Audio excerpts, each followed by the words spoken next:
नमस्कार, स्वागत है आपका। आपके साथ मैं दीपेश बरगने।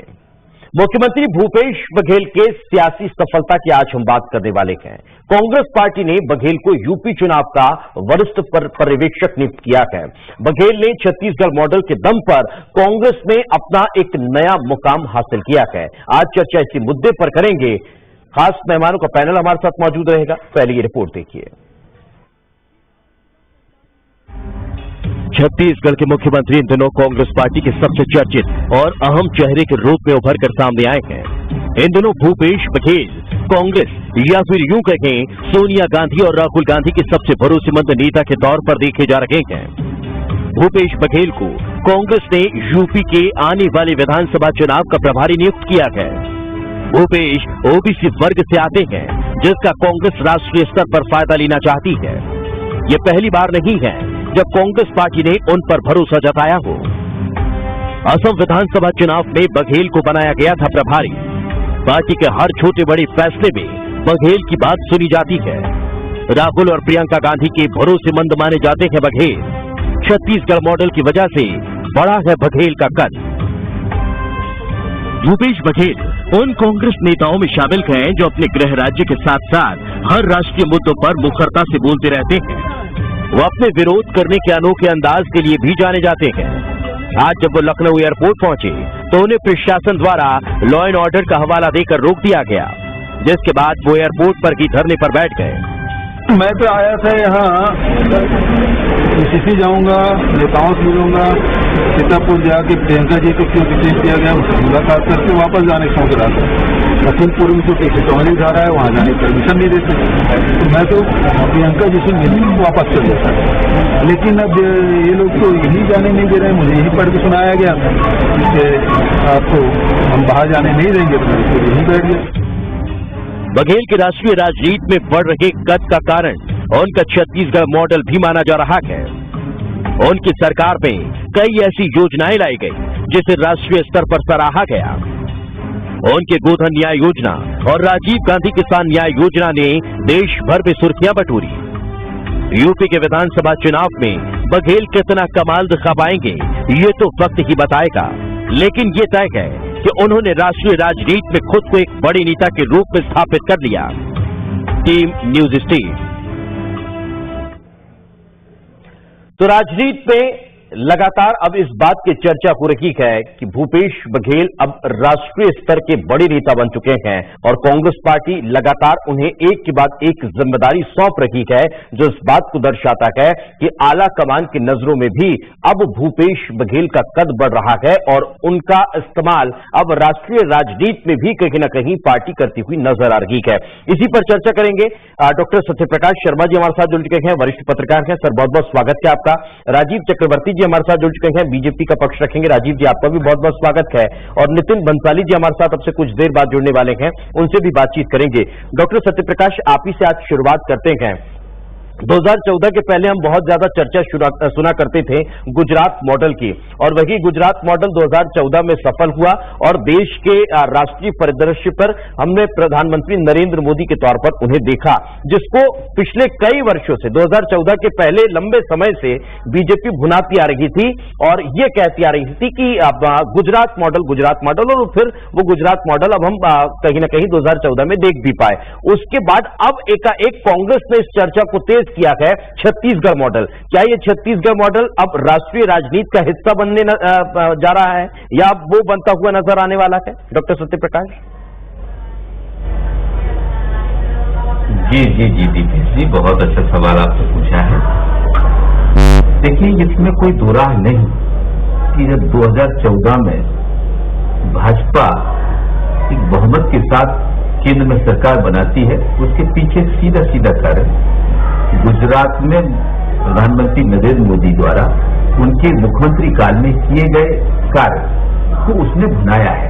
लेकिन आपने उसमें देखा होगा बहुत मजबूती के साथ सोशल मीडिया और मीडिया पर गुजरात मॉडल को इतना फोकस किया गया कि लोगों को ये लगने लगा था कि शायद गुजरात देश का स्विट्जरलैंड है। ऐसा लगता था कि वाशिंगटन है।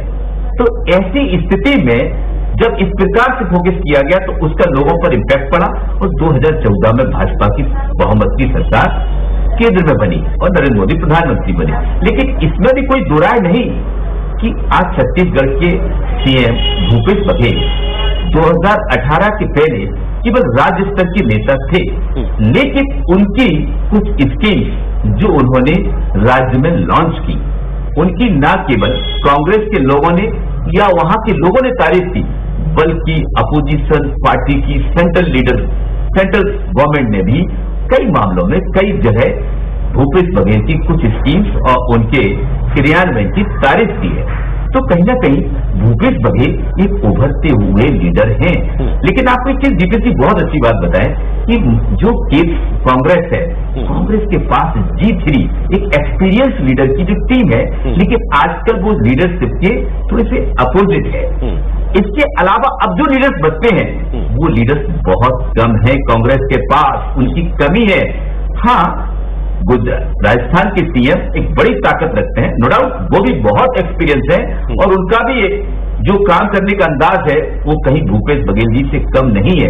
लेकिन भूपेश बघेल, उनकी उम्र में बड़ा अंतर है। भूपेश बघेल की जो कार्यशैली है वो उनकी कार्यशैली से बहुत प्रभावी है और उनका जो वर्ग है वो भूपेश बघेल ओबीसी वर्ग से आते हैं। अब आप देखें कि उत्तर प्रदेश की जो राजनीति है वो कहीं ना कहीं ओबीसी वर्ग के इर्द गिर्द घूमती है। तो अब कांग्रेस ये चाहती है कि कांग्रेस, देखिए आप सीधी सीधी बात है कि उत्तर प्रदेश में कांग्रेस को खोने के लिए कुछ भी नहीं है, जो भी करेगी गेन करेगी, तो वो हर प्रकार के हथकंडे अपनाएगी।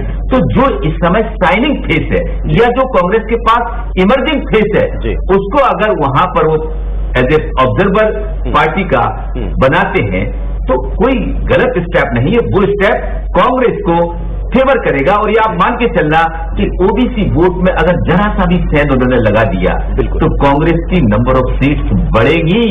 लेकिन यहां मुझे चिंता का विषय इन सभी जो अपोजिशन पार्टी है यानी राइट विंग के अलावा सेंटर विंग और लेफ्ट विंग, ये जितने भी सब एक हो अलग अलग लड़ रहे हैं और राइट विंग यानी बीजेपी अकेली लड़ रही है, वो एक वोट बचने का बड़ा खतरा है। लेकिन वहां के सीएम की जो कार्यशैली है या किसानों के अगेंस्ट जो देश में माहौल है, उत्तर प्रदेश में हालिया जो माहौल हुआ है, कहीं ना कहीं वो एक पार्टी के लिए यानी रूलिंग पार्टी के लिए बड़ा खतरा बनता जा रहा है। ऐसे खतरे में किसानों के मसीहा के रूप में छत्तीसगढ़ में उभरे भूपेश बघेल जी को अगर कांग्रेस की सेंट्रल लीडरशिप ने उनको वहां पर्यवेक्षक बनाया है तो ये निर्णय बहुत सोच समझ कर कहीं ना कहीं पार्टी ने ये निर्णय लिया है और बड़ा विचार विमर्श करके एक ऐसे ओबीसी के बड़े चेहरे को वहां पर पर्यवेक्षक के तौर पर भेजा है जो कहीं ना कहीं छत्तीसगढ़ मॉडल और साथ साथ किसानों के भी एक बड़े चेहरे के रूप में कहीं ना कहीं अपनी भूमिका वहां पर अदा कर सकता है। और यही वजह है कि कांग्रेस ने बहुत सोच समझकर ये निर्णय लिया है। साथ में रखे सर राजीव चक्रवर्ती जी हमारे साथ हैं, उनसे भी प्रतिक्रिया ले लेते हैं। राजीव जी, कैसे देखते हैं कांग्रेस पार्टी के इस फैसले को?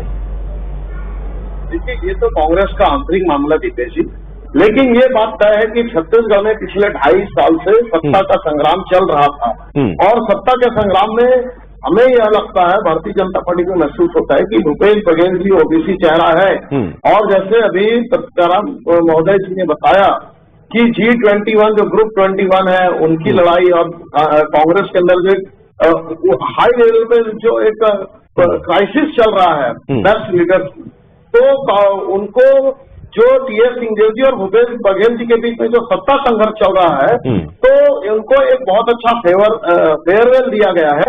उत्तर प्रदेश जैसे बड़े राज्य जहां से प्रधानमंत्री तय होता है नेहरू जी के समय से, इंदिरा जी के समय से, अटल जी के समय से, और उसके बाद भी आप देखेंगे कि उत्तर प्रदेश तय करता है कि देश का प्रधानमंत्री कौन होगा। 80 लोकसभा की सीटें हैं और एक बड़ा राज्य, एक देश के जैसा महाराज्य है, तो निश्चित रूप से टीएस सिंहदेव जी को छत्तीसगढ़ शायद सौंपा जाए।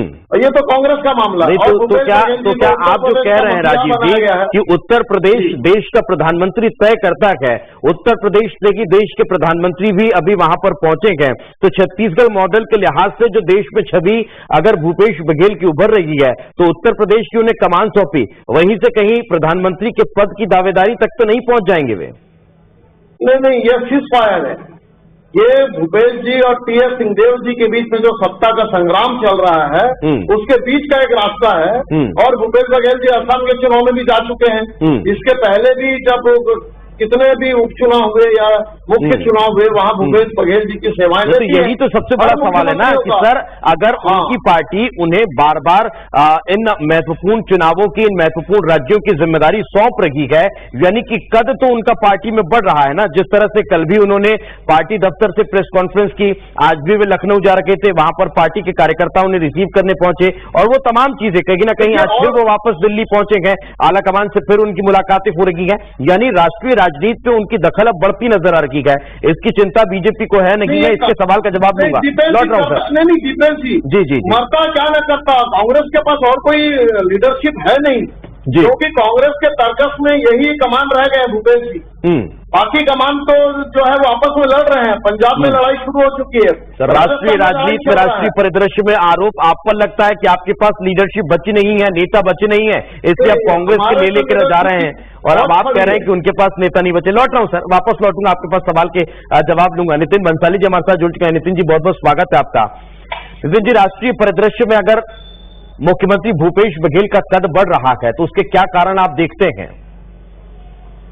पहले तो मैं ये पूछना चाहूंगा कि भाजपा से कौन साथी बैठे हैं मेरे, क्योंकि मैं बहुत लेट हुआ हूं। राजीव चक्रवर्ती जी हमारे साथ हैं बीजेपी की तरफ से।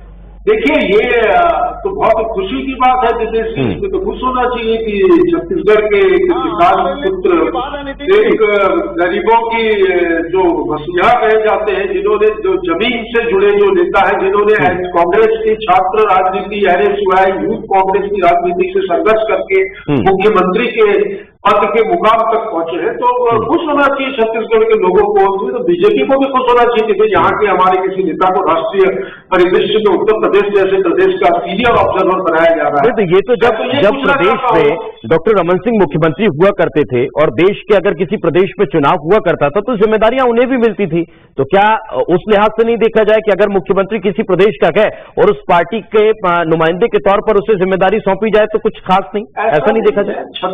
छत्तीसगढ़ का जो रोल मॉडल है, छत्तीसगढ़ में जिस प्रकार 15 वर्ष भारतीय जनता पार्टी का शासन रहा, उसको जिस तरीके से भूपेश बघेल जी के नेतृत्व में यहाँ पर कांग्रेस के कार्यकर्ताओं ने सड़क से लेकर विधानसभा तक की जो लड़ाई लड़ी, जिसका परिणाम ये हुआ कि 15 साल सरकार चलाने वाले, शासन करने वाले 15 सीट पर सिमट कर रहेंगे।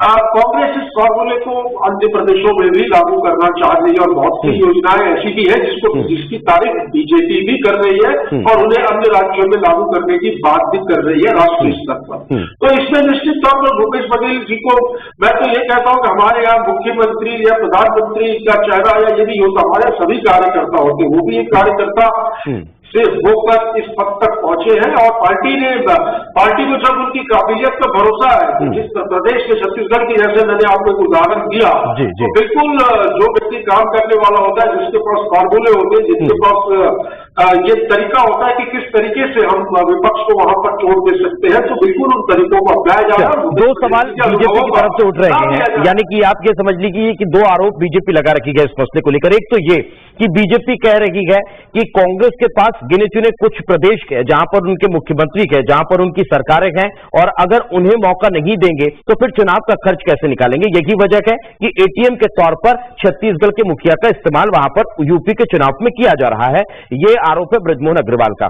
दूसरी चीज, हाल ही में राजीव चक्रवर्ती जी ने भी एक बात कही कि यूपी उन्हें भेजकर अब छत्तीसगढ़ में सत्ता परिवर्तन करने की तैयारी कांग्रेस कर रही है। कैसे देखते हैं इन दोनों आरोपों को? दोनों आरोप मेरा ख्याल है, हमको एटीएम कहते हैं, ये तो पेटीएम के जैसे काम करते थे। 15 वर्षों तक की कितनी झोलियां भर के पहुंचाई और 3 बार रिपीट हुए, उन्हीं को मुख्यमंत्री बनाया गया और सबसे ज्यादा लड़ाइयां किसमें चलती रही आखिर तक के। ये तो दिनेश जी आपके साथ तो बहुत समय से डिबेट कर रहा हूं, आपको बहुत अच्छे से पता है कि बृजमोहन अग्रवाल वापस रमन सिंह इस प्रदेश में कैसा चलता था। देखिए, कांग्रेस में जिम्मेदारी मिलती तो नेता काम भी करता है। यहाँ के हमारे पूर्व मुख्यमंत्री डॉक्टर रमन सिंह जी राष्ट्रीय उपाध्यक्ष है। मुझे बताइए, वो तो रायपुर भी मुझे लगता है बहुत कम छोड़ते हैं, प्रदेश में कहीं कहीं थोड़ा बहुत कहीं निकलते होंगे तो जाते होंगे, क्यों नहीं जाते? राष्ट्रीय राजनीति की बात नहीं करते वो प्रदेश में क्यों है? क्योंकि उनकी यहाँ तो कोई नहीं सुन रहा, वहां पे भी कोई सुनने वाला नहीं है। तो ये फ्रस्ट्रेशन में है, अवसाद में है और रोज नए तरीके खोजते हैं कि आज किस विषय पर बात करें, क्योंकि मुद्दे इनके पास है नहीं, मुद्दा विहीन विपक्ष है। प्रदेश में खुशहाली है, सब तरफ हमारे गवर्नेंस की, हमारी सरकार की तारीफें हो रही है और केंद्र सरकार भी हमारी कई योजनाओं की बहुत तारीफ कर रही है, चाहे कुपोषण से इस प्रदेश को मुक्ति की बात हो, चाहे अन्य विषयों पर बात हो, चाहे गोबर खरीदी की बात हो, चाहे गोधन न्याय योजना की बात हो, सभी में केंद्र के इनके नेता हमारी पीठ थपथपा रहे हैं। तो इनको पेट में दर्द क्यों है यदि उन्हें ऑब्जर्वर बनाकर भेजा गया है? तो बाकी सारे आरोप निराधार है और इनके द्वारा उत्पन्न किए। ठीक है। डॉक्टर सत्यप्रकाश शर्मा जी हमारे साथ मौजूद हैं। डॉक्टर साहब, आपने भी एक बात का जिक्र किया, एक तो छत्तीसगढ़ मॉडल और दूसरा ओबीसी का बड़ा चेहरा। क्या माना जाए, राष्ट्रीय राजनीति के लिहाज से कांग्रेस की तरफ से अब आने वाले भविष्य में प्रधानमंत्री के तौर पर एक बड़े चेहरे के रूप में भी भूपेश बघेल को देखा जा सकता है, क्योंकि ओबीसी के लिहाज से एक बड़ा चेहरा, दूसरा छत्तीसगढ़ मॉडल लगातार अब आगे बढ़ रहा है और आक्रामक तौर पर अपनी बातों को रखना, हर स्तर पर हर राष्ट्रीय राजनीति के मुद्दे को लेकर अपनी बात को रखना भूपेश बघेल बहुत अच्छे से जानते हैं। यही वजह है कि उनका कद बढ़ रहा है और अब क्या उस लिहाज तक, उस स्तर तक हम उनके कद को देख सकते हैं? जी दीपेश जी, सवाल बहुत अच्छा है, लेकिन अभी इतने बड़ी जगह पर पहुंचने के लिए कहना मेरी ओर से जल्दबाजी होगा। जी। लेकिन हाँ, ये पक्की बात है कि राह उनकी वही चल पड़ी है, क्योंकि वक्त अभी कम है। 2018 में ही वो हाईलाइट हुए हैं। नहीं, इसलिए सवाल ये उठता है सर कि 2018 आज की नहीं है, 2018 से पहले भूपेश बघेल जी सीडब्ल्यूसी के भी मेंबर नहीं थे और अगर इन इतने कम वर्षों में वो इस स्तर पर पहुंच रहे हैं, राष्ट्रीय आलाकमान के बेहद करीब हो चुके हैं, ओबीसी के बड़े चेहरे के रूप में देश में उनकी पहचान हो रही है, छत्तीसगढ़ मॉडल की लगातार चर्चा हो रही है, तो कांग्रेस पार्टी की तरफ से क्या उस लिहाज से भी अब उन्हें देखा जा रहा है? जी, आप एक बात सुने पहले, बहुत महत्वपूर्ण बात है कि जो भूपेश बघेल हैं वो दिग्विजय सिंह की गवर्नमेंट में मिनिस्टर भी रहे हैं, ट्रांसपोर्ट मिनिस्टर रहे, गुड गवर्नेंस से रिलेटेड, मुख्यमंत्री से रिलेटेड विभाग के मिनिस्टर रहे हैं। यानी कि आप उनको छोटा मोटा लीडर तो उस समय भी नहीं मान सकते। लेकिन आज पूरे देश में दो बात बहुत महत्वपूर्ण है, राजनीति की दो महत्वपूर्ण बिंदु मैं आज आपको बता देता हूं। एक तो ओबीसी, क्योंकि मोर देन 65% पॉपुलेशन देश में ओबीसी की है। एक दूसरा सवाल आपको बताऊं कि आज जो हर पॉलिटिकल पार्टी बड़ी सोफिस्टिकेटेड है और बहुत ही चिंतित है किसके लिए, किसानों के हितों के लिए, क्योंकि जो किसान मूवमेंट एक लगभग साल भर से ऊपर से देश के अंदर चल रहा है, इसने कहीं सभी पॉलिटिकल पार्टीज को हिला के रख दिया है और सेंट्रल गवर्नमेंट इसके कारण कहीं ना कहीं बीजेपी बैकफुट पर है। और ऐसा अगर कोई लीडर, जैसे आपने कहा गोधन न्याय योजना एक बहुत महत्वपूर्ण योजना, दूसरा राजीव गांधी न्याय योजना कि जो इससे किसान और वहां का आदिवासी यानी किसान, ओबीसी, दो बहुत महत्वपूर्ण बिंदु अगर कांग्रेस में कोई ताकत से उठा सकता है या उस दोनों बिंदुओं के लिए कोई पहचाना जा सकता है, तो भूपेश बघेल से बड़ा नाम अभी कांग्रेस के पास दूसरा नहीं है।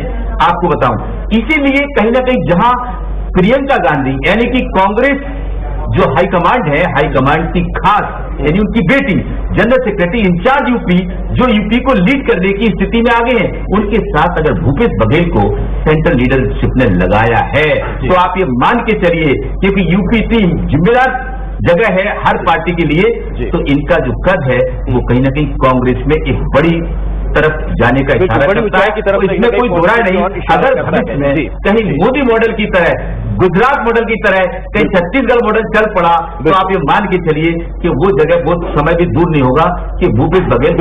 अब वो कांग्रेस और उनके सोशल मीडिया विंग पर डिपेंड करता है, क्योंकि बीजेपी और उसके सोशल मीडिया विंग ने 2014 से पहले जिस तरह से गुजरात मॉडल को उठाया, क्या उस स्तर पर कांग्रेस छत्तीसगढ़ मॉडल को उठा सकती है? ये आने वाला वक्त बताएगा। लौटता हूं सर, राजीव चक्रवर्ती जी का रुख करता हूं। राजीव जी, आपने एक बड़ी बात का जिक्र किया कि छत्तीसगढ़ से भूपेश बघेल को यूपी भेजा जा रहा है, यहां पर सत्ता का परिवर्तन होगा। सर, 2018 के पहले जब भी किसी राज्य में चुनाव होते थे तो डॉक्टर रमन सिंह की भी उसमें भूमिका हुआ करती थी, उन्हें भी भेजा जाता था। तब भी क्या यही सवाल उठते थे कि उन्हें भी शिफ्ट किया जा रहा है, उन्हें भी भेजा जा रहा है? मुख्यमंत्री प्रदेश में रहे हैं, उनको शिफ्ट किया जाता है, उन्हें भेजा जाता है, अलग अलग प्रदेशों की जिम्मेदारी सौंपी जाती है। राजीव जी, फुल टाइम चार्ज देना, ये पहली बार किसी रनिंग मुख्यमंत्री को ऑब्जर्वर बनाना, फुल टाइम इंचार्ज बनाना भूपेश बघेल जी का तय हो चुका है छत्तीसगढ़ से विदाई, शायद कांग्रेस आलामान तय कर चुका, हम नहीं कर रहे हैं, प्रदेश की जनता करेगी। और अभी सत्यप्रकाश जी जिस प्रकार से कह रहे थे कि छत्तीसगढ़ मॉडल, तो हाँ, छत्तीसगढ़ मॉडल प्रसिद्ध हो चुका है शराबखोरी के लिए। जैसा उड़ता पंजाब था वैसे आज उड़ता छत्तीसगढ़ है। गाँव गरीब गरीब में, गाँव गली गली में अवैध शराब बेची जा रही है, बेची जा रही है, और छत्तीसगढ़ हत्या का घर बन चुका है, हवाला चल रहा है, सिलेगर में आग लग चुकी है। पूरे छत्तीसगढ़ में अपराध का गढ़ बना दिया गया है, शराब का गढ़ बना दिया गया है। ये छत्तीसगढ़ का मॉडल देश की प्रदेश के कर्मों को ढांकने के लिए छत्तीसगढ़ टापू था, धान का गढ़ था, उस छत्तीसगढ़ को यहाँ पर मॉडल बना दिया गया है।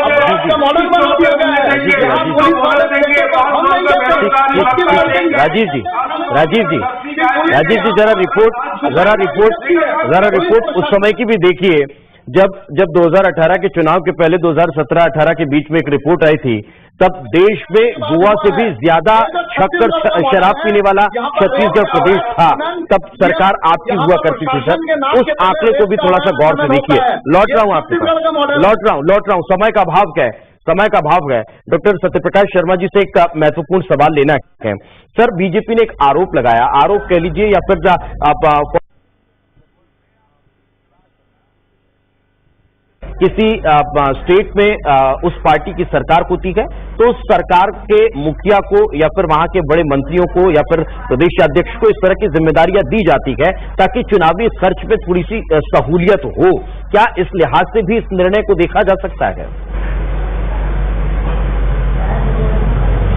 जी देखिए, एक चीज बताएं, जब भी किसी प्रदेश में असेंबली इलेक्शन होते हैं, जनरल असेंबली इलेक्शन, और किसी ऐसे लीडर को हमेशा पर्यवेक्षक या वहां का प्रभारी बनाया जाता है जिसका वजूद हो, जो उभरता हुआ लीडर हो, उसकी आवाज को लोग सुनना चाहते हैं, उसको लोग देखना चाहते हैं। ये हर पॉलिटिकल पार्टी का प्रयास रहता है और कांग्रेस ने ये स्टेप लिया है। मैं यहाँ पर एक बात बहुत कहना चाहता हूँ, मुझे मेरा अच्छा नहीं लग रहा है पर मैं कहता हूँ, मैं चूंकि जर्नलिस्ट हूँ, आपको एक चीज बताऊं, क्या विपक्ष सिर्फ किसी भी बुराई के लिए बना है?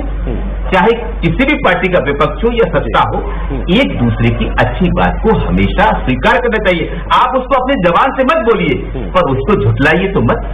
मैंने खुद अपनी आंखों से देखा है, पढ़ा है, स्टडी की है। मैं 25 उदाहरण दे दूंगा जिसने सेंट्रल गवर्नमेंट ने, बीजेपी की ने छत्तीसगढ़ गवर्नमेंट को रिकॉग्नाइज किया है। मैं वो बोलता हूं जो है, मैं एक एक उदाहरण दूंगा।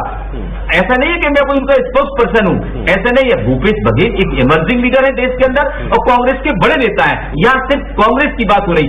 जब मैंने गुजरात के मॉडल की बात कही और गुजरात के बाद 2014 में नरेंद्र मोदी प्रधानमंत्री बन गए और उनके मॉडल को ऐसा बढ़ाया गया, तब भाजपा के प्रवक्ता ने कुछ नहीं बोला।